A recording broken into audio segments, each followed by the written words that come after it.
Ce matin, nous allons continuer dans un genre de série qu'on est en train de faire concernant de bâtir sur le roc. Et puis, je pense que chacun d'entre nous, le désir de notre cœur, c'est d'être sage, n'est-ce pas? C'est vraiment d'être prudent. Et on doit, pour être prudent, on doit bâtir sur le roc, on doit bien bâtir. C'est ce que Jésus met en lumière. Et il nous dit de cette façon-là de bâtir, c'est quoi ici? C'est ceux qui entendent les paroles et qui les mettent en pratique. Donc, c'est notre but de vraiment entendre. Et comme je vous mentionnais dans Luc 6, il fait une petite distinction ici. Il commence avec, au verset 46, il dit pourquoi, Luc 6, 46, il dit pourquoi m'appelez-vous Seigneur, Seigneur, et ne faites pas ce que je dis. Vous remarquez que Jésus s'attend qu'on va faire ce qu'il dit. Et il associe ça avec, ça c'est de bien bâtir. Ça c'est vraiment de bâtir sur le roc. Et il continue, il dit, je vous montrerai qui est semblable. Tout homme qui vient à moi entend mes paroles et les met en pratique. Il est semblable à un homme qui, bâtissant une maison, a creusé profondément et a posé le fondement sur le roc. Donc, il y a une application pour nous, c'est d'être diligent. On veut creuser, on veut s'assurer que le fondement est bien posé sur le roc. On veut entendre les paroles qu'il dit et de les mettre en pratique. Et c'est justement le but, c'est justement ce que Jésus s'attend de nous. C'est pas seulement de dire Seigneur, Seigneur, mais il s'attend que nous allons mettre en pratique ce qu'il dit, de faire ce qu'il nous dit. Si vous voulez bien, on va retourner dans Luc 14. On est en train d'examiner justement le mandat que le Seigneur lui-même nous a confié. Il a confié premièrement à ses apôtres, à ceux qui l'ont suivi par la suite, mais il l'a confié à son Église, le mandat de faire des disciples. Et c'est ce qu'on a commencé à regarder la semaine passée. Un mandat spécifique de faire des disciples. Et si on prend en considération ce qu'on vient de lire, Jésus s'attend que nous allons faire ce qu'il dit. Qu'est-ce qu'on va faire? On va faire des disciples. Imaginez-vous. Ça ne prend pas d'interprétation particulière. Ça prend simplement de lire ce que la parole de Dieu nous dit et de mettre en pratique ce qu'il nous dit. De mettre un emphase sur faire des disciples. Et ça comprend d'emmener les gens à croire en Jésus, de chercher à persuader les gens concernant Jésus-Christ. Pas de croire ce que je crois nécessairement. C'est pas d'essayer d'emmener les gens, de les convaincre à mon point de vue. C'est de les emmener à croire Jésus. C'est ça qui est important. Parce qu'on ne veut pas que les hommes nous suivent simplement en tant qu'hommes, mais qu'ils nous suivent, comme Paul dit, suivez-moi comme je suis Jésus. Donc, ça pointe toujours vers Jésus. Et c'est ça de faire des disciples. C'est d'emmener les gens à Jésus et de le suivre. Et on a vu la semaine passée, justement, que le Seigneur, dans Luc précisément, que bâtir sur le roc, il y a des choses que le Seigneur dit qu'une personne qui ne fait pas ces choses-là ne peut pas bâtir vraiment sur le roc. Il ne peut être mon disciple, c'est ce qu'il mentionne. Il nous dit d'aller faire des disciples, donc on doit emmener ce que Jésus lui-même a dit. Est-ce que Jésus a vraiment dit ces choses-là? C'est le point central. Est-ce qu'il a vraiment dit ces choses-là? Oui, mais dans ce cas-là, il s'attend qu'on va les mettre en pratique. S'il les a dit, si on veut bien bâtir sur le roc, certainement il va falloir mettre l'emphase où ce que le Seigneur lui-même met l'emphase. Il y a 3 choses qu'on a mentionnées que le Seigneur dit dans ce passage-là dans Luc 14. On en a regardé simplement un la semaine passée, mais les 3 choses qu'il mentionne et les termes qu'il met devant nous, c'est qu'on doit avoir un amour, il demande un amour préférentiel, il demande une foi qui est ferme et résolue, et il demande un abandon total.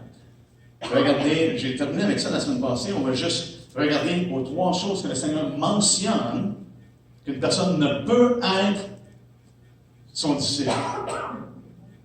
C'est Jésus lui-même qui dit, si une personne ne rencontre pas ces demandes-là, il ne peut être mon disciple.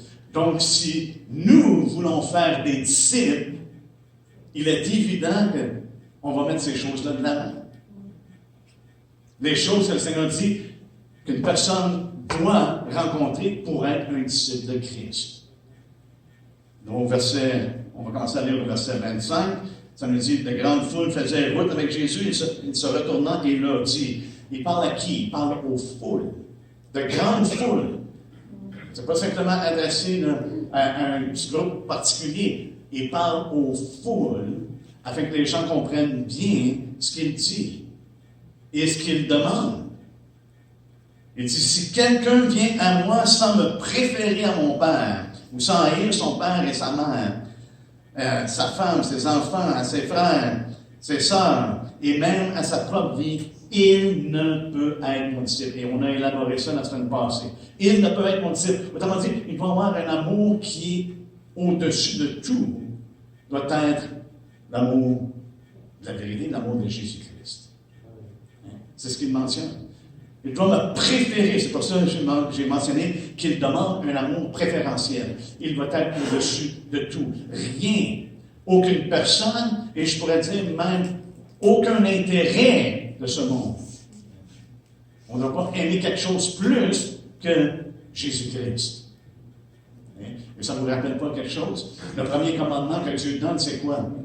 D'aimer Dieu de tout ton cœur, de toute ta pensée, de toute ton âme et de toute ta force. Ça ne laisse rien d'autre. On doit se donner complètement à aimer notre Sauveur. Et c'est lorsqu'on contemple justement le fait, le prix qu'il a payé pour nous démontrer son amour. Ça nous dit que Dieu a prouvé son amour comment? En donnant son Fils. Qui a donné sa vie pour vous et moi. Il a prouvé son amour. À quel point, lorsqu'on était quoi? On était des pécheurs, on était des impies.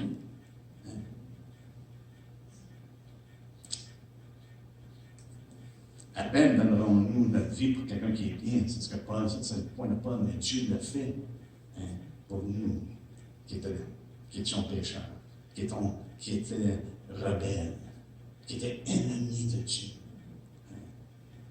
Qui étaient des impies, des gens qui n'avaient aucune révérence en vérité de Dieu. Il y a des gens qui semblent révérer Dieu de nos jours. Mais lorsque tu révères quelque chose autre que Dieu et que tu appelles cette chose-là Dieu, tu ne révères pas Dieu. Je disais justement ce matin, quand tu me disais de ne pas faire aucune image, de ne rien faire autre que d'adorer Dieu. Alléluia. Parce qu'on peut se faire des imaginations et de croire que ça vient de Dieu. Donc, après ça, au verset 27, il nous dit, et quiconque ne porte pas sa croix et ne me suit pas, ne peut être mon disciple. Si on considère ce que j'ai dit concernant le bien bâti, de bâtir sur le roc, et tu t'entends les paroles que je dis, et tu les mets en pratique, Jésus dit, OK, si une personne ne pratique pas ça, si une personne ne reçoit pas ça, si une personne n'obéit pas à ça, ne rencontre pas cette demande-là, il ne peut être mon disciple. Je pense que ça ne peut pas vraiment être beaucoup plus clair que ça. Et la troisième chose que j'ai mentionnée la semaine passée, c'est au verset 33, et qui dit, ainsi donc, quiconque d'entre vous ne renonce pas à tout ce qu'il possède, ne peut être mon disciple. 3 choses qui sont, pour ma part, très claires, que le Seigneur vraiment révèle, enseigne, dit, et que nous devons vraiment mettre de l'avant en obéissance. Puisque nous sommes appelés à faire des disciples. Ça commence par la foi en Jésus-Christ, mais après ça, il dit, enseignez-leur tout ce que je vous ai prescrit. Une personne vient à Christ, c'est une chose, mais après ça, c'est un enseignement de suivre Jésus, de marcher avec lui, de le connaître. Ce n'est pas juste une connaissance cérébrale de certains dogmes, de certains faits, mais c'est une relation. De le suivre parle de cette communion-là que nous avons avec Christ. On le suit. Et c'est ce que Jésus met de l'avant. Il dit au verset 27, « Et quiconque ne porte pas sa croix et ne me suit pas. » Jésus s'attend que nous allons le suivre. Nous allons le suivre de jour en jour, moment par moment. Et lorsqu'on suit quelqu'un, c'est qu'on regarde lorsqu'ils s'en vont et on marche sur leurs traces. Et Jésus s'attend qu'on va marcher sur ses traces. Et on est encouragé dans les Écritures de marcher sur les traces de Christ. Pierre nous encourage, justement, dans cette veine-là, de marcher sur les traces de Christ. Et le contexte dans lequel il dit, frères et sœurs, c'est justement le contexte de la croix. Parce qu'il parle de souffrir pour Christ. Dans 1 Pierre. On regardera ça un petit peu plus tard, si le temps nous le permet. Mais regardez, la croix. La croix, qu'est-ce que Jésus dit de porter la croix? On doit avoir une foi ferme, faire ça. C'est vraiment, ça parle de notre foi. De notre foi, de qu'est-ce que Christ a accompli. Et cette foi-là, qui est une réalité, qui fait en sorte que maintenant, on est résolu de suivre Jésus. C'est pour ça le contexte dans Luc 14. Avez-vous remarqué le contexte, qu'est-ce qu'il dit? Il veut que les gens portent attention et vraiment considèrent le prix avant de s'avancer, de dire « Je suis un disciple de Christ ». Une personne qui va bâtir quelque chose doit prendre en considération, est-ce que je suis capable de terminer ce que je vais commencer? Et l'autre exemple qu'il donne, OK, je m'en vais en guerre, ils sont 20 000, on est 10 000, est-ce qu'on est capable de s'arranger? Est-ce qu'on est capable de vaincre? Sinon, on va s'arranger de vraiment avoir une entente de paix avec l'autre armée. C'est de considérer, OK, il y a un prix que le Seigneur demande. Et il ne veut pas que les gens prennent juste une petite décision de dire « Ah, je me sens bien aujourd'hui, je veux suivre Jésus. » Non. Vous avez besoin de connaître ce que ça coûte de suivre Jésus. Prendre ta croix. Qu'est-ce que la croix parle? C'est un chemin, parce qu'on doit le suivre. Il dit prendre notre croix et de le suivre. C'est pas juste un instant, on prend la croix une journée, dit « Seigneur, je te reçois, merci, bonjour. » Et on dépose notre croix, et maintenant, on fait ce qu'on veut. Il dit de prendre la croix et de le suivre. De le suivre sur le chemin resserré. La porte est étroite. La porte, c'est qu'on doit passer par Jésus, n'est-ce pas? Et Paul dit, j'ai prêché Jésus crucifié. Et ça parle de la croix. Une personne ne peut être mon disciple s'il ne prend pas sa croix. Quiconque ne porte pas sa croix, il ne peut pas être mon disciple. On doit marcher à l'exemple de Christ. On doit marcher à la suite de Christ. Et la croix, il y a plusieurs explications que j'ai entendues à travers les années. Et je crois personnellement que ça, définitivement, ça a tous ces aspects-là de la croix. La croix parle que Dieu veut qu'on marche dans sa volonté. C'est sa volonté pour nous de prendre notre croix. Mais ça parle également, lorsqu'on parle de croix, Jésus ne pouvait pas prendre, dans ce temps-là, les apôtres ne savaient pas, à ce moment-là, ils n'avaient pas compris ou saisi que Jésus allait à la croix. Du moins pas pleinement. Ils l'ont entendu, mais c'est comme, OK.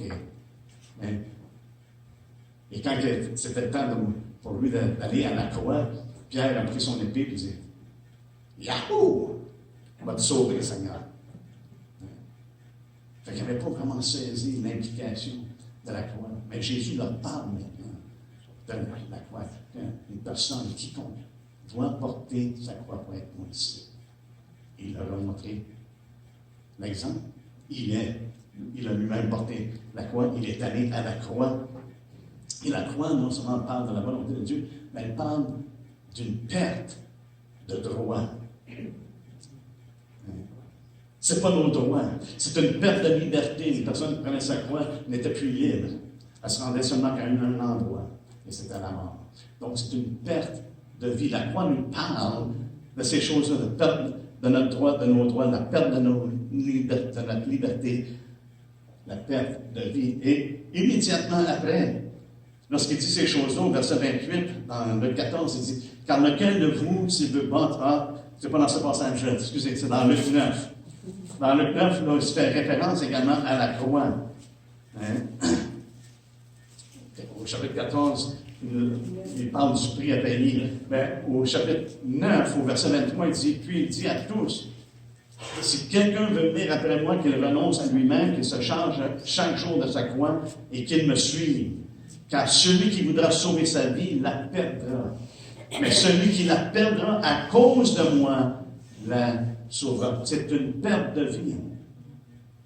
C'est vraiment de perdre sa vie. Mais regardez le contexte. Qu'est-ce que ça implique également, cette perte de vie-là, cette perte de droit-là, cette perte de liberté-là? Au verset 22, il dit, il ajouta qu'il fallait que le Fils de l'homme souffre beaucoup, qu'il soit rejeté par les anciens, par les principaux sacrificateurs et par les scribes, qu'il soit mis à mort et qu'il ressuscite le troisième jour. Puis il dit à tous, voyez-vous, il leur dit, voici ce qui doit arriver. Puis il leur dit à tous, maintenant, si quelqu'un veut venir après moi, qu'il prenne sa croix. Donc, de prendre notre croix, frères et sœurs, et ce que je crois dans le contexte dans lequel Jésus l'a dit, on va expérimenter, les gens vont expérimenter un rejet par les autorités religieuses. Parce que c'est ce qui est arrivé au verset 22, il les avertit. Il dit, quiconque me suit, quiconque veut venir à moi, quiconque veut venir après moi, qu'il renonce à lui-même, qu'il se charge de sa croix chaque jour. Mais il va y avoir un rejet des autorités religieuses. La religion n'aime pas la croix. La religion n'aime pas Jésus-Christ comme il est révélé dans les Écritures. La religion va se servir de Jésus pour affermir leur dogme. Mais ils ne suivent pas Jésus.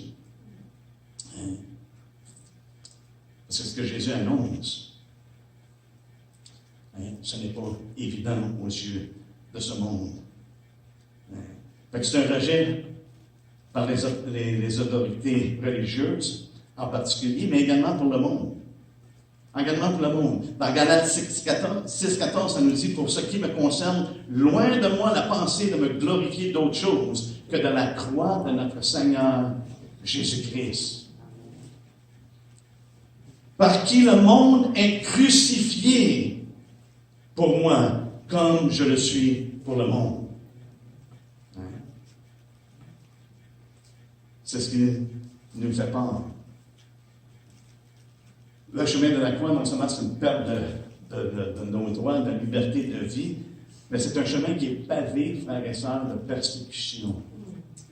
Paul a été persécuté à cause de la croix. Le monde l'a rejeté à cause de la croix.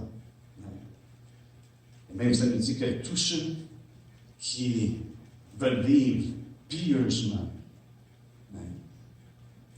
seront persécutés. La parole de Dieu nous enseigne que la grâce de Dieu, source de salut pour tous les hommes, n'est-ce pas, c'est ce que ça nous dit. Elle nous enseigne à quoi? Elle nous enseigne à renoncer à l'impiété, à renoncer aux convoitises mondaines, et à vivre dans le siècle présent, selon la sagesse, selon la justice, selon la piété. C'est ce que nous enseigne. Et Paul dit, tous ceux qui vont vivre pieusement, vous êtes assurés que vous allez être persécutés. Imaginez-vous. Ce que Jésus est en train d'annoncer lorsqu'il dit qu'une personne ne peut être mon disciple, à part que s'il prend sa croix et me suit, c'est que vous allez être persécutés au même titre que le Maître a été persécuté. Et ce n'est pas un message, frères et sœurs, qui plaît à la chair.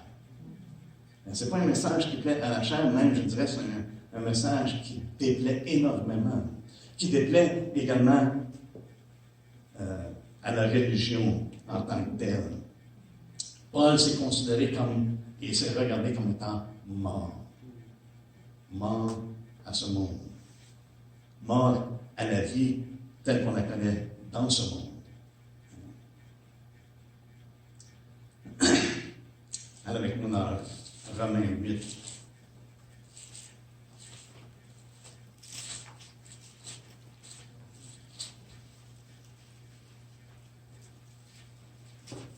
Oui, je pense qu'on a la tendance de vouloir, et je peux voir, je peux comprendre et je peux voir cette tentation-là de vouloir prêcher un message que les gens se sentent bien. Mais plus je lis les Écritures avec les années, à travers les années, c'est comme jamais que les apôtres, jamais ont caché des difficultés qu'une personne allait rencontrer en suivant Jésus-Christ. Jamais, c'est continuellement, on est encouragé. Quand même, à travers ces choses-là, il y a des choses de beaucoup mieux. Mais le monde haït Christ, haït la vérité. Ils sont séduits par le mensonge. Et lorsque la lumière vient, ce qui est ténébreux, c'est soit qu'ils vont plier les genoux, ou soit qu'ils vont le rejeter complètement et fuir la vérité. Dans Romains 8, ça nous dit au verset 17, « Or, si nous sommes enfants, nous sommes aussi héritiers de Dieu et co-héritiers de Christ, si toutefois nous souffrons avec lui afin d'être glorifiés avec lui. » Imaginez-vous que Paul encourage l'Église de Rome. Vous êtes enfants. Mais si nous sommes enfants, qui c'est qui sont les enfants? Au verset 14, il dit, « Car tous ceux qui sont conduits par l'Esprit de Dieu sont fils de Dieu. » C'est ceux qui ont reçu l'Esprit de Dieu, qui ont reçu Christ, qui marchent avec lui dans ses voies. Ce sont les enfants de Dieu qui ont reçu l'Esprit de Dieu. Il dit, si nous sommes enfants, nous sommes héritiers, et c'est merveilleux ce que Dieu a préparé. C'est même pas entré dans notre esprit, c'est même pas rentré dans notre tête, c'est même pas entré dans notre cœur ce que Dieu a préparé. Mais ici, il dit, on est co-héritiers avec Christ si toutefois nous souffrons avec lui afin d'être glorifiés avec lui. Parce que la croix parle justement de la souffrance. La souffrance qu'une personne subit en suivant Jésus. Est-ce qu'il y a des récompenses? Est-ce qu'il y a des joies? Oui, des joies qui surpassent toute compréhension. Il remplit notre cœur, c'est la joie de son salut. Lorsqu'on reconnaît ce que Dieu a accompli et ce qu'il réserve pour nous, ça nous fait penser, ça nous fait oublier tout ce qu'on peut vivre dans ce monde. Mais c'est ce que Jésus dit, vous allez prendre ma croix, vous allez prendre la croix, votre croix. Est-ce qu'on entend vraiment ce que le Seigneur dit dans ce passage-là? Il dit, entendez mes paroles, c'est celui qui entend mes paroles. C'est celui qui est prudent, qui entend mes paroles et qui les met en pratique. Est-ce qu'on entend vraiment la nécessité que Jésus place, non seulement de l'aimer au-dessus de tout, mais de prendre notre croix et de le suivre? Et Luc, au chapitre 9, il dit chaque jour. Chaque jour. Fait qu'on va avoir des épreuves, frères et sœurs. On va avoir des défis qui peuvent être quotidiens. Même Paul fait référence qui est sans cesse livré à la mort. 2 Corinthiens. 2 Corinthiens 4.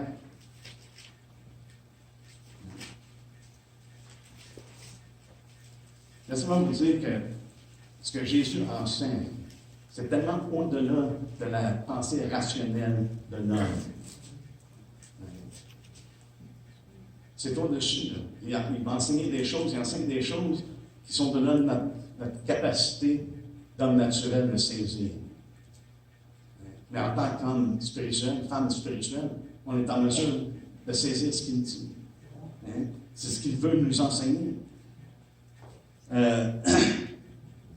Regardez verset 8, chapitre 4, 2 Corinthiens 4, il dit, nous sommes pressés de toute manière, mais non réduits à l'extrémité dans la détresse, mais non dans le désespoir, persécutés, mais non abandonnés, abattus, mais non perdus, portant toujours avec nous dans notre corps la mort de Jésus, afin que la vie de Jésus soit aussi manifestée dans notre corps. Et la croix parle de la mort de Jésus, mes frères et sœurs, ça nous donne, cette mort-là nous donne la vie. Car nous qui vivons, là c'est au-delà de Paul. C'est au-delà de Paul. Il parle aux Corinthiens. On peut dire, Paul, ouais, mais Paul, il était appelé, c'était spécial. Il était vraiment spécial. Et c'est vrai qu'il y avait un appel unique que Dieu lui a donné. Mais il dit, mais nous qui sommes, s'incluant, il dit, car nous qui vivons, il s'inclut, il inclut les Corinthiens, nous sommes sans cesse livrés à la mort à cause de Jésus.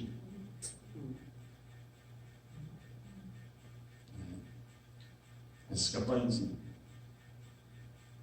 À cause de Jésus, nous sommes livrés, une fois de temps en temps, ça peut arriver dans votre vie, vous allez être livré à la mort. C'est ce que Paul dit. Il dit non, car nous qui vivons, nous sommes sans cesse livrés à la mort à cause de Jésus, afin que la vie de Jésus soit aussi manifestée dans notre chair mortelle. Ainsi, la mort agit en nous et la vie agit en vous. Qu'est-ce que Paul est en train de dire? C'est exactement ce que Jésus a enseigné. Il dit, à moins que la semence tombe dans la terre et meure, elle ne porte pas de fruits. Mais si elle tombe dans la terre et meurt, elle porte beaucoup de fruits. C'est pour ça que Paul pouvait dire, « Hey, oui, la mort, il dit, ainsi la mort agit en nous, et elle agit en vous. » Pourquoi? Parce qu'elle porte du fruit. Mais la mort qui agit en vous est pour porter du fruit en d'autres personnes.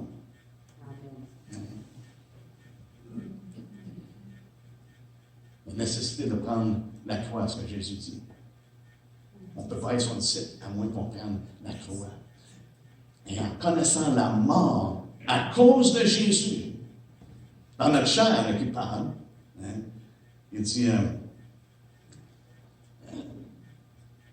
portant toujours avec nous dans notre corps la mort de Jésus, afin que la vie de Jésus soit aussi manifestée dans notre corps.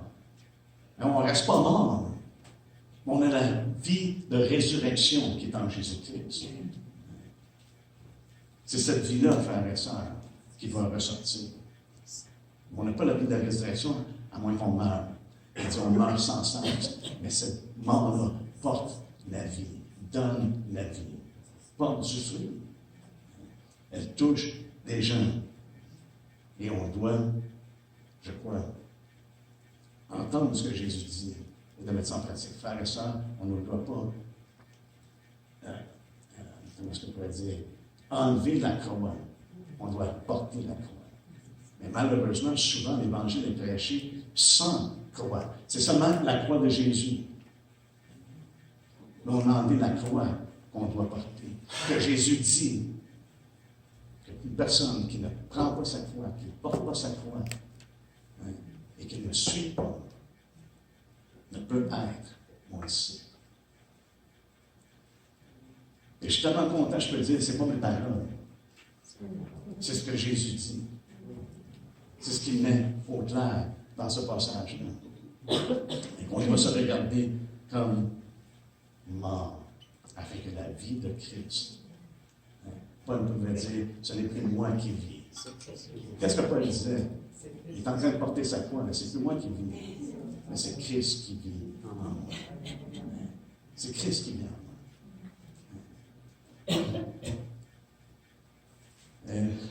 C'est comme il dit aux Philippiens, il dit, la grâce vous a été faite non seulement de croire en lui, mais aussi de souffrir pour lui. C'est la grâce de Dieu. C'est la grâce-là qui a été manifestée. Comme je mentionnais, la chair ne veut pas être persécutée.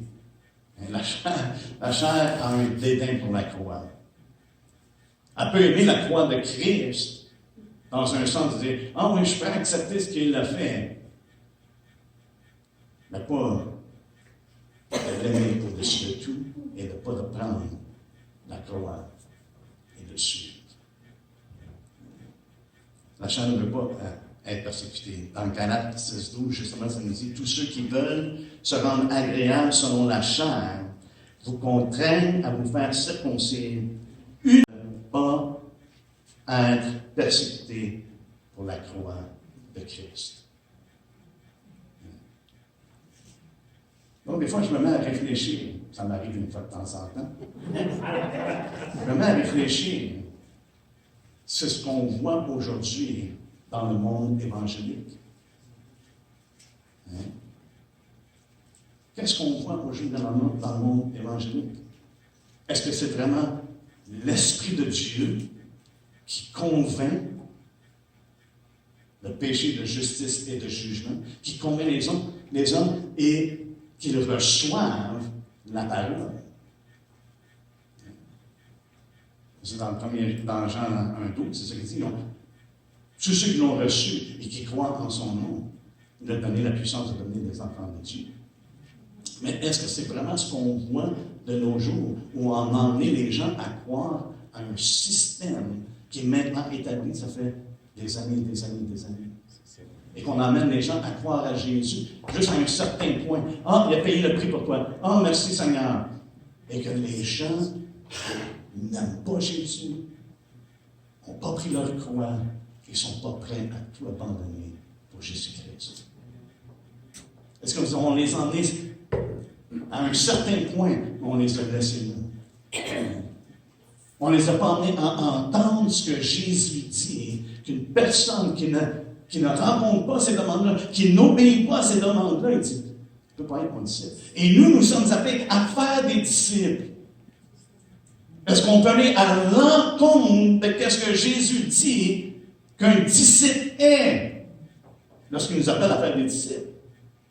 S'il avait dit, allez faire des croyants, avec les gens croient. Voyez-vous, il y a bien des gens qui croient en Dieu. Là. Les démons croient et tremblent. La grande différence, c'est que beaucoup de gens évangéliques croient et ne tremblent pas à la parole de Dieu. Ça, c'est la différence. Les démons vont et tremblent. Mais ceux qui professent le nom de Christ, souvent ne tremblent pas à sa parole. Et c'est problématique. Parce que j'ai l'impression parfois qu'on n'a pas prêché l'Évangile tel qu'il nous a été donné, dans les termes qu'il nous a été donné, dans les termes que Jésus a établis. C'est différent. Si nous en allons faire des disciples, il dit, ça, là, je vous montre, ça, c'est pas un disciple. Pour être un disciple, ça prend qu'ils m'aiment au-dessus de tout. Ça prend qu'ils prennent leur croix et qu'ils me suivent, parce que c'est relationnel, ce n'est pas intellectuel. On emmène les gens à croire dans une ligne de pensée. C'est, je crois en Jésus. Mais c'est relationnel, on doit le suivre, on doit marcher avec lui. Hein, comment est-ce que Paul dit ça dans le Colossiens?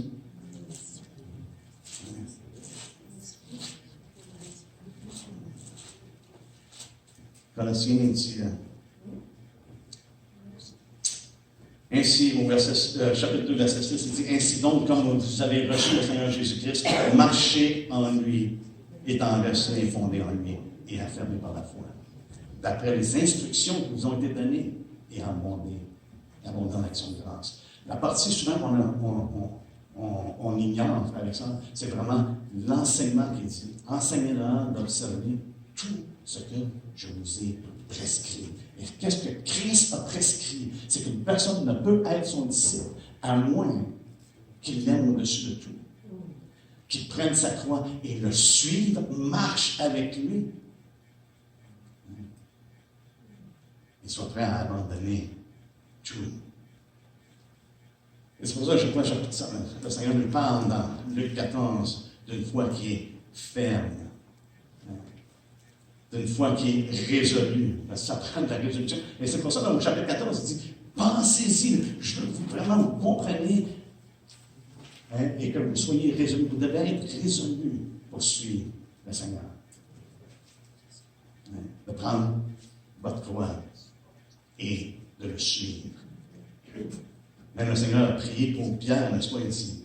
J'ai prié pour toi, afin que ta foi ne défaille point. Et toi, quand tu seras converti, affermis tes frères. J'ai prié pour toi, que ta foi soit ferme. Qu'elle ne défaille pas. Et malgré qu'il est tombé par la suite, il a dit tout de suite par la fin, tu vas tomber. Hein? Pourquoi? Parce que Pierre pensait que de lui-même, il pouvait être infirme. Non, on tient ferme parce qu'on a la foi en Jésus-Christ. Hein? Après, il dit, afferme tes frères. C'est pour ça que je mentionnais tantôt que Pierre, justement, lorsqu'il parle de marcher sur les traces de Christ, si on va dans 1 Pierre, j'aime me faire tourner dans les Écritures parce que je ne veux pas que vous croyiez mes paroles.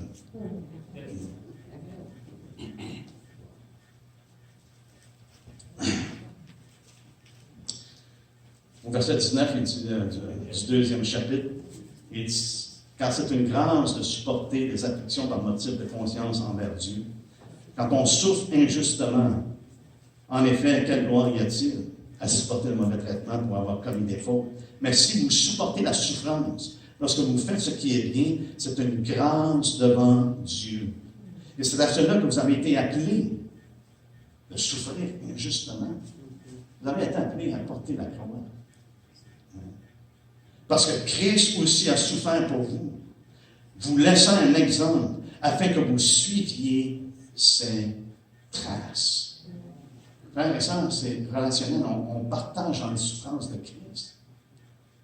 Lorsqu'on le suit, on partage. On va être jugé injustement. On va être rejeté par les autorités religieuses qui ont une forme de piété, mais qui en réalisent ce qui en fait la force. Jésus-Christ est la force. L'Esprit de Dieu qui nous a donné est la force. De la piété, comme Pierre a dit. Vous ne voyez pas que cet homme-là a été guéri parce qu'on a la puissance, là, ou à cause de notre sainteté. C'est dans le nom de Jésus-Christ. Ce n'est pas par notre piété, c'est au nom de Jésus-Christ. Que cet homme-là a été complètement guéri. Mais regardez comment est-ce que les disciples également encouragent les gens par la suite. Pierre a reçu l'instruction de la part du Seigneur, il disait, affermis tes frères. Et quand les frères, justement, se prenaient juste faire, mettre ça un peu plus court, on va juste lire un verset, c'est dans Actes 14. Là, ça parle de Barnabas. Et puis, Paul, dans Actes 14.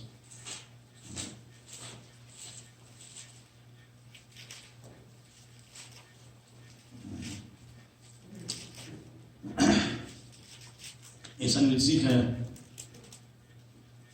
au verset 21, quand ils eurent évangélisé cette ville et fait un certain nombre de disciples, ils retournèrent à Lystre, à Icône. Ils ont fait des disciples, j'imagine, qui ont dû prêcher ce que Jésus a dit, n'est-ce pas? Parce que ça dit bien, ils ont fait des disciples. Après avoir fait un certain nombre de disciples, ils retournèrent à Lystre, à Icône et à Antioche, fortifiant l'esprit des disciples. C'est des personnes qui aiment Jésus au-dessus de tout. C'est des personnes qui ont pris leur croix, qui le suivent et qui vraiment ils ont tout abandonné. Ça nous dit, les exhorter à persévérer dans la foi. Fortifiant l'esprit des disciples, les exhortant à persévérer dans la foi. Et disant que c'est par beaucoup de tribulations qu'il nous faut entrer dans le royaume de Dieu. Ils les avertissaient. Ils leur disaient, hey, ça ne sera pas facile. Pensez pas que ce que le Seigneur nous offre, que dans ce monde, ça va être aisé. Ça va être, wow. Non. Il est fortifié, les encourageait, les exhortait de persévérer dans la foi. Savez-vous, de persévérer, ça veut dire qu'on rencontre des difficultés, qu'on rencontre quelqu'un qui fait, je sais qu'André fait beaucoup de marathons, Apparemment, il y a un moment où tu rencontres un mur, il faut que tu persévères à travers ça pour pouvoir continuer. Et c'est ce qu'ils pensent. Il les encourageait de persévérer dans la foi en disant que c'est par beaucoup de tribulations. Qu'est-ce que vous vivez? Les tribulations que vous vivez, c'est normal. C'est la vie normale d'un disciple de Jésus-Christ. Ce qu'on vit en Amérique du Nord, frères et sœurs, c'est anormal en tant que disciple de Christ. C'est pas normal. Partout à travers le monde, la plupart des places vivent des persécutions à cause de Jésus-Christ. Je ne sais pas si je l'ai mentionné la semaine passée, mais je mentionnais qu'à tous les jours, il y a des chrétiens qui sont persécutés à mort. À tous les jours. Est-ce qu'on entend parler à nos nouvelles? Aucune. Mais à tous les jours, il y a des chrétiens qui souffrent au point de mourir. Et ça nous dit, ayez en vous les sentiments qui étaient en Jésus-Christ. Et qu'est-ce que ça a amené, les sentiments? Ayant paru en tant qu'homme, n'est-ce pas? C'est qu'il s'est humilié lui-même. Il s'est humilié lui-même en devenant quoi? Obéissant jusqu'à la mort. Même jusqu'à la mort de la croix. Et ça, c'est les sentiments qu'on devrait avoir. C'est ce que Paul encourage. Il dit, ayez ces sentiments qui est en Jésus-Christ. On est appelé à le suivre.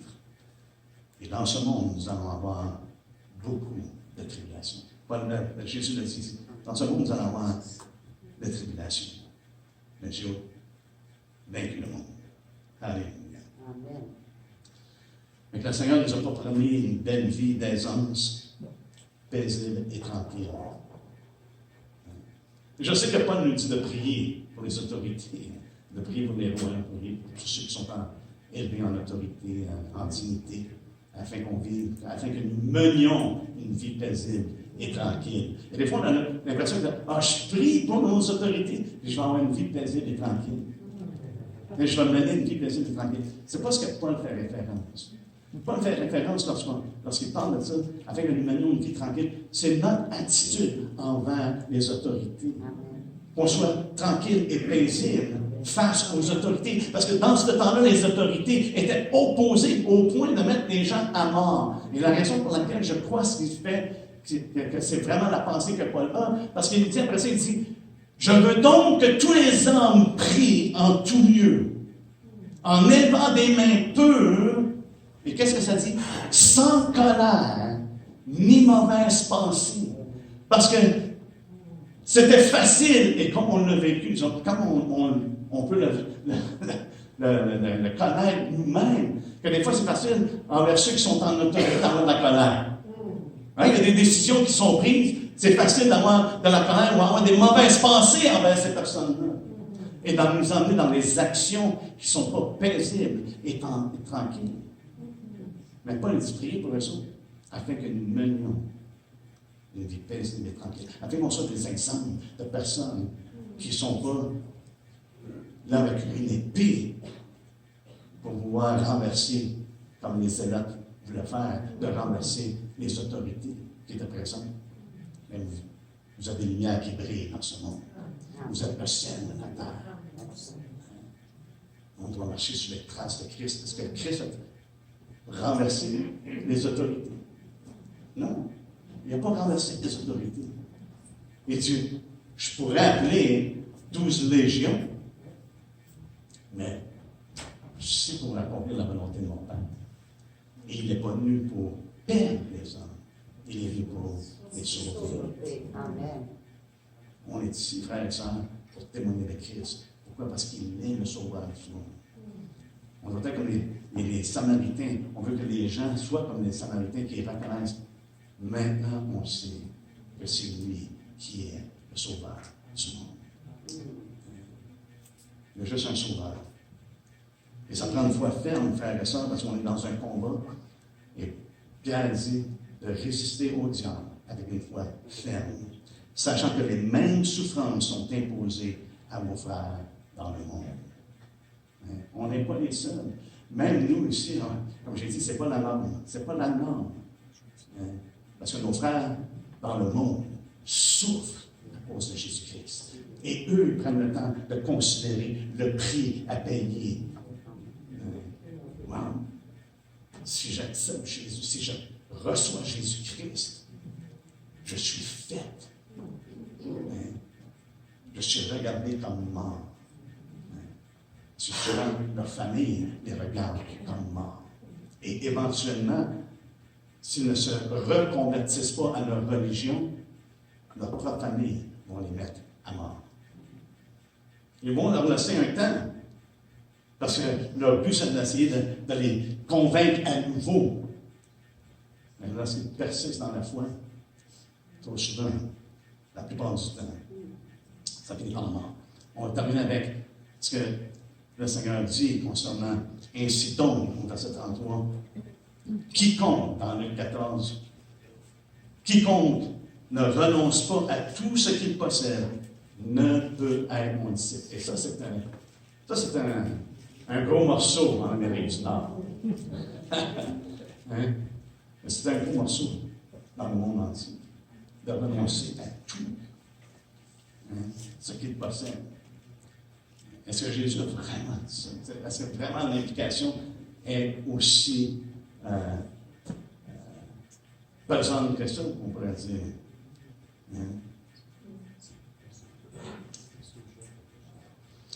Dans Matthieu 16, 24, il dit, alors Jésus dit à ses disciples, si quelqu'un veut venir après moi, qu'il renonce à lui-même, comme dans Luc 9.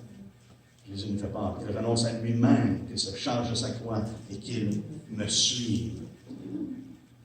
Ici, il y a deux différents mots qui sont utilisés, soit dans Luc 9, soit dans Matthieu 16, ou dans Luc 14, justement, lorsqu'il parle de renoncer à tout. Et la signification, je pense, est importante à faire. On doit renoncer à nous-mêmes. On doit vraiment renoncer à nous-mêmes, se nier, se renier. Ça a la connotation d'oublier nos propres vues. C'est plus ce qu'on pense, ou c'est pas ce qu'on croit. C'est ce que Jésus nous révèle, c'est ce que Jésus dit qu'on doit croire. C'est ça qui est important. On doit renoncer à nous-mêmes. Et l'implication, c'est de tenir aucun compte de notre propre intérêt. Mais c'est les intérêts de Christ. Mais également, dans Luc 14, le mot qui est utilisé pour renonce, parle de se séparer, de mettre à part. Ça parlait d'un mur. Mais ici, c'est de se mettre à part des choses qu'on possède. Autrement dit, que ça n'est pas un attachement dans nos vies, qu'on soit prêt à se séparer de ces choses-là, que ce ne soit plus une chose qui nous tienne à cœur.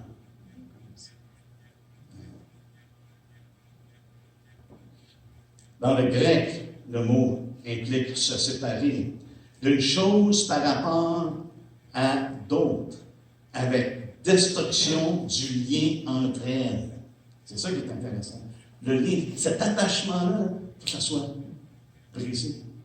Qu'on se sépare de ces choses-là. C'est plus les choses de ce monde qui comptent. C'est plus mes richesses, c'est plus ce que je possède. Mais c'est vraiment Jésus. Le lien est brisé.